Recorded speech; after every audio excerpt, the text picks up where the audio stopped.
President Donald Trump on Monday downplayed the idea of allowing Bahamians fleeing the destruction of Hurricane Dorian into the United States on humanitarian grounds, hours after his acting Customs and Border Protection chief said it was worth considering. "We have to be very careful. Everybody needs totally proper documentation because the Bahamas had some tremendous problems with people going to the Bahamas that weren't supposed to be there," Trump said on the White House South Lawn before departing for a campaign rally in North Carolina, where he also planned to survey Dorian damage. "I don't want to allow people that weren't supposed to be in the Bahamas to come into the United States, including some very bad people and some very bad gang members and some very bad drug dealers." Download the NBC News app for breaking news and politics. Earlier Monday, acting Customs and Border Protection Chief Mark Morgan said during a press briefing that while there has not been any formal grant of temporary protected status, or TPS, for Bahamians affected by Dorian, it was not something he had ruled out. TPS provides legal status to migrants from countries affected by war or natural disaster and allows them to live and work in the U.S. for a set period of time. September 9, 201,903 to 26. Morgan said he had yet to discuss it with Trump but said, "I think it would be appropriate to have that circumstance. History shows we've done that before." He added that if it's a lengthy time before residents of the Bahamas can get back on their feet, he expected the discussion to happen.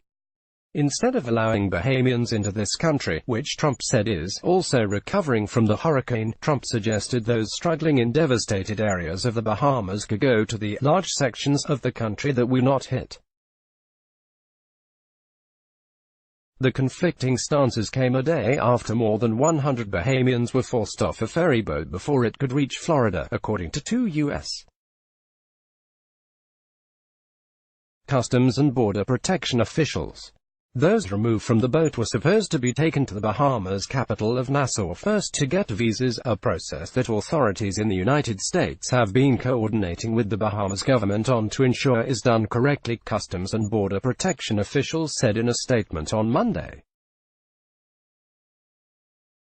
The ferryboat operator had not coordinated the evacuation with U.S. authorities first, the officials said. Customs and Border Protection said in a statement on Monday that it is supporting the humanitarian mission with interagency partners in the Bahamas following Dorian, one of the strongest Atlantic storms ever recorded. Sept.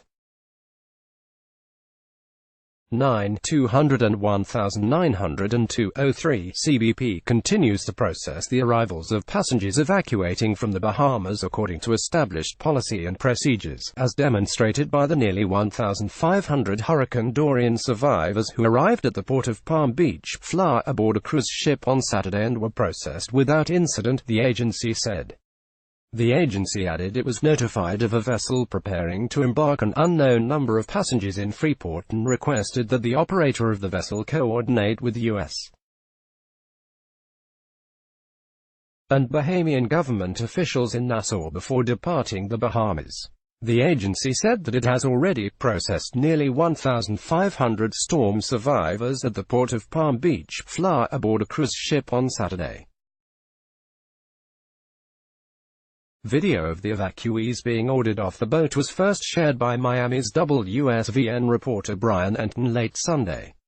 Anyone arriving in the U.S.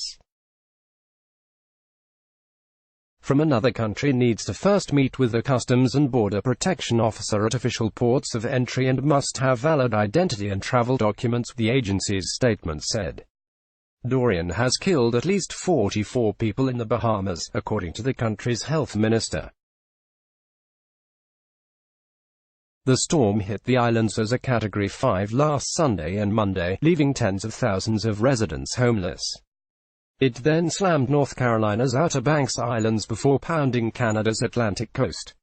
Elizabeth Chuck is a reporter for NBC News. Julia Ainsley is a correspondent covering the Department of Homeland Security and the Department of Justice for the NBC News Investigative Unit. Let's block ads. Why?